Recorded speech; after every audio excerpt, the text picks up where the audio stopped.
Hi all welcome to SS info Tamil. இன்றைக்கி நம்ம திருப்பதி போனால் திருப்பம்னு சொல்லுவாங்க இல்லையா, அந்த திருப்பதி மலையை பற்றின வீடியோ தான் பார்க்க போகிறோம்.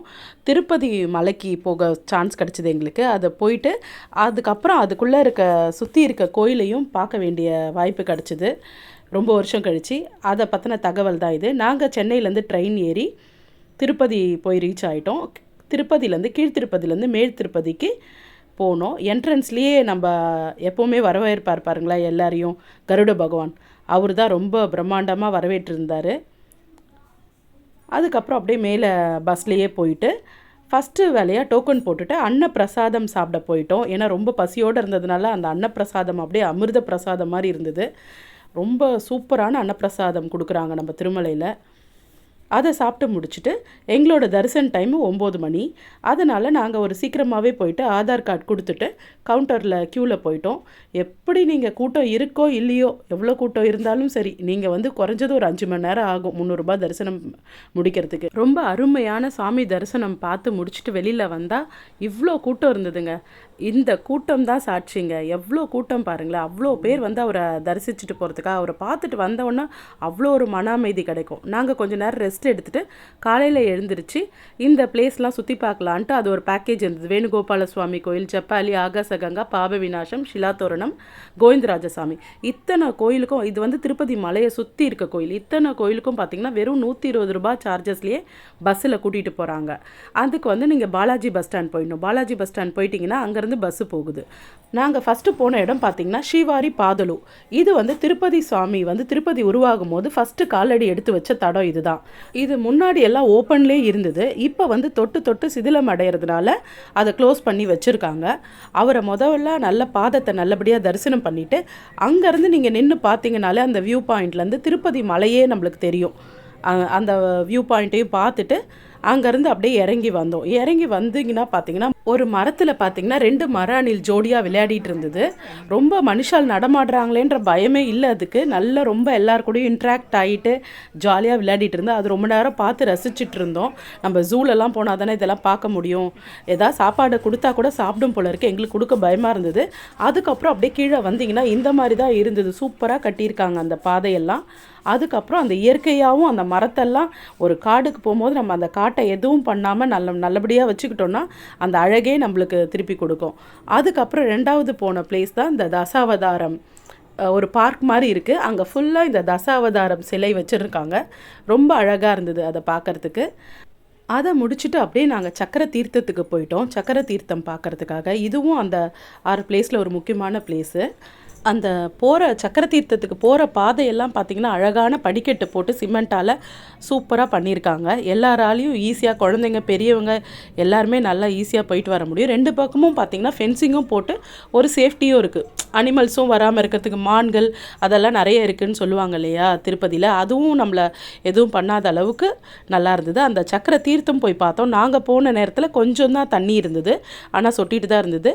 கொரோனா காலம் முன்னாடி வரைக்கும் இந்த ஃபென்சிங்லாம் இல்லாமல் நம்ம சக்கர தீர்த்தத்தை நேரடியாக போய் பார்க்க முடியும். ஆனால் அதுக்கப்புறம் பார்த்திங்கன்னா ஃபுல்லாக ஃபென்சிங்லாம் போட்டு யாரும் கிட்ட போய் பார்க்காத அளவுக்கு அழகாக பண்ணியிருக்காங்க. நடுவில் இந்த பாறைகளோட அமைப்பு தான் அவ்வளோ அழகாக இருந்தது. ஒரு சின்ன கல் மேலே அவ்வளோ பெரிய பாறை நிற்கிற மாதிரி இருந்தது. நம்ம இயற்கையான காடுங்களுக்கெல்லாம் போகும்போது நம்ம முடிஞ்ச அளவுக்கு நம்ம குப்பை போடுறத தவிர்க்கணும். நம்ம வேஸ்ட் பண்ணுற குப்பைகள் எல்லாம் நம்மளே கலெக்ட் பண்ணி எடுத்துகிட்டு வந்தோம்னா அந்த இடம் ரொம்ப சுத்தமாக நல்லாயிருக்கும். அங்கேயே ஒரு சின்ன கோயிலும் இருக்குது, சிவனோட கோயில் இருக்குது. அதையும் சாமியை பார்த்துட்டு நாங்கள் வெளியில் வந்துட்டோம். அடுத்த பிளேஸ் போகிறதுக்காக பஸ்ஸு பார்த்திங்கன்னா அடுத்தடுத்து வந்துக்கிட்டே இருக்கும். நீங்கள் ஒரு பஸ் மிஸ் பண்ணிட்டீங்கன்னா அடுத்த பஸ்ஸில் போகலாம். கல்வளைவு சொல்லிவிட்டு அடுத்த பிளேஸ் போயிருந்தோம். நேச்சுரல் ஸ்டோன் சொல்கிறாங்க. இந்த கல்வளைவு பார்த்திங்கன்னா இயற்கையாக உருவானது, 250 வருட பழமையானதுன்னு சொல்கிறாங்க. உலகத்திலே இவ்வளோ பழமையானது 2 இடத்துல இருக்குது. ஒன்று அமெரிக்காவில் இருக்குது, இன்னொன்று இங்கிலாண்டில் இருக்குது. அதுக்கப்புறம் பார்த்திங்கன்னா இங்கே தான் இருக்குன்ற மாதிரி சொல்கிறாங்க. 150 வருஷத்துலேருந்து 250 வருஷம் பழமையான இந்த கல் உருவாகிருக்குன்றாங்க. இந்த கல் பார்த்திங்கன்னா ஒரு வாய்வழி சொல்லுதான். அந்த 2 கல்லுக்கும் இருக்க நடுவில் இருக்க கல் பார்த்திங்கன்னா திருப்பதி பெருமாளோட ஹைட் எவ்வளவோ அந்த ஹைட்டு தான் இந்த கல்லுக்குன்றாங்க. திருப்பதி பெருமாளை பார்த்த ரொம்ப மன திருப்தியும் இருக்குது. ஒரு உலகத்திலேயே பார்க்க முடியாத ஒரு அரிய நிகழ்வும். நம்ம அங்கே போய் தான் பார்க்கணும். அது நம்ம இந்தியாவிலேயே இருக்கும்போது அதுவும் பார்த்த திருப்தியும் இருக்குது. 3வது வந்து பார்த்திங்கன்னா இந்த காடுகள் மலைகள் தான்.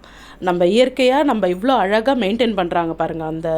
அந்த ஊரில் அந்த கோயிலை சுற்றி இருக்க இடத்த எனக்கு ரொம்ப பிடிச்சதே திருப்பதியில் வந்து அவங்க அவ்வளோ அழகாக க்ளீனாக மெயின்டைன் பண்ணுறது தான். 2 பக்கம் மரங்கள்.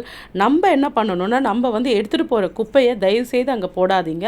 எதுவாக இருந்தாலும் திருப்பி எடுத்துகிட்டு வந்து கீழேயோ அந்த மாதிரி இடத்துல போடுங்க. அவங்க பார்த்திங்கன்னா பக்தர்கள் கஷ்டப்படக்கூடாதுன்னு எவ்வளோ தூரத்துக்கு ஃபுல்லாக ஷெட் அடித்து அழகாக ஒரு ஃபெசிலிட்டியும் அங்கே வந்து நம்ம கற்றுக்க வேண்டிய விஷயம். அதே மாதிரி நம்ம ஊர்லேயும் பார்த்திங்கன்னா நிறைய பெரிய கோயிலெல்லாம் ஃபுல்லாக வெயிலில் தான் நிற்க வைக்கிறாங்க. ஒரு விசேஷ நாள் வந்தால் கட்டுக்கடங்காத கூட்டம் வருது. அது எல்லாரையும் பார்த்திங்கன்னா வெயிலில் தான் நிற்க வைக்கிறாங்க. இந்த மாதிரி ஏதாவது ஃபெசிலிட்டி பண்ணி கொஞ்சம் நம்மளும் மயக்கடிச்சு விழுந்து போய் சாமியை பார்க்குறதுக்கு பதில் கொஞ்சம் ஈஸியாக பார்க்குற மாதிரி நம்ம இதுலேயும் பண்ணணும். அதுக்கப்புறம் இன்னொரு இடம் போனது பார்த்திங்கன்னா ஜப்பாலி. அதுவும் பார்த்திங்கன்னா சுற்றி காடு, நடுவில் தான் பாதை இருக்கும். நிறைய அணில் இருந்தது. அந்த காட்டில் இருக்க அணிலோட சத்தம், அந்த காட்டில் இருக்க குயில்களோட சத்தத்தோட நடுவில் ஒரு 1.5 கிலோமீட்டருக்கு நம்ம நடக்கணும். நடந்தால் தான் ஜப்பாலி கோயில் வரும். கொஞ்சம் வயசானவங்க கொஞ்சம் நடக்கிறது கஷ்டம்தான், பட்டு ஈஸியாக வந்துடும். உள்ளேயே பார்த்திங்கன்னா நிறைய சாமிக்கு வேண்டிய பொருள்கள் விற்கிற கடைங்கள்லாம் இருக்குது. கோயிலோட குளமும் இருக்குது. சன்னிதானத்தில் மூலவர் பார்த்திங்கன்னா உள்ள ஆஞ்சநேயர், வெளியில் ஒரு மரம் இருக்குது. அந்த பெரிய மரம் தான். அந்த பெரிய மரத்துக்கு கீழே பார்த்திங்கன்னா விநாயகர் உருவம் மாதிரியே, அது இயற்கையாக உருவான உருவம் அது. அதில் பார்த்திங்கன்னா நிறைய பேர் வந்து செந்தூரத்தை வாங்கி பூசுவாங்க. ரொம்ப அழகாக இருக்கும். ஜப்பாலி வந்து ரொம்ப பழமையான கோயில். திருப்பதி மலையிலேயே ரொம்ப எல்லாருமே போய் பார்க்க வேண்டிய கோயில் அது. அடுத்த இடம் பார்த்திங்கன்னா பாப விநாசம். பாப விநாசத்தில் வந்து இப்போ வந்து முன்னே வந்து அந்த தண்ணியிலே போய் அருவியிலே குளிச்சுட்டு வர மாதிரி இருந்தது. இப்போ வந்து இந்த மாதிரி ஷவர் மாதிரி பண்ணி வச்சுருக்காங்க. அந்த டேம் கட்டிட்டாங்க. பாப விநாசம் டேம் கட்டினதுனால அந்த தண்ணியே இந்த பக்கம் வருது. எல்லாருமே பாப விநாசத்துலேயும் வந்து குளிச்சுட்டு போவாங்க. கண்டிப்பாக அது ஒரு முக்தின்றதுனால அங்கே வந்து ஆஞ்சநேயரோட அம்மா அஞ்சனைக்கு ஒரு கோயிலும் இருக்குது. அதையும் தரிசனம் பண்ணிவிட்டு அங்கேருந்து கிளம்பிட்டோம் நாங்கள். எல்லா இடத்துக்கும் பார்த்தீங்கன்னா நீங்கள் எங்கே நிற்கிறீங்களோ, நான் பஸ்ஸு வந்து சரியாக காமிக்கல இந்த வீடியோவில். எந்தெந்த கோயிலுக்கு எங்கெங்கே நிற்கிறோமோ அங்கே வந்து அதே பஸ் வந்து ஏற்றிக்கும். அடுத்தடுத்த ரொட்டீனில் வர பஸ் ஏற்றிக்கும். கண்டிப்பாக இந்த வீடியோ போகிறவங்களுக்கு யூஸ்ஃபுல்லாக இருக்கும்னு நினைக்கிறேன். தேங்க்யூ ஃபார் வாட்சிங். Please subscribe and share the video. Thank you all.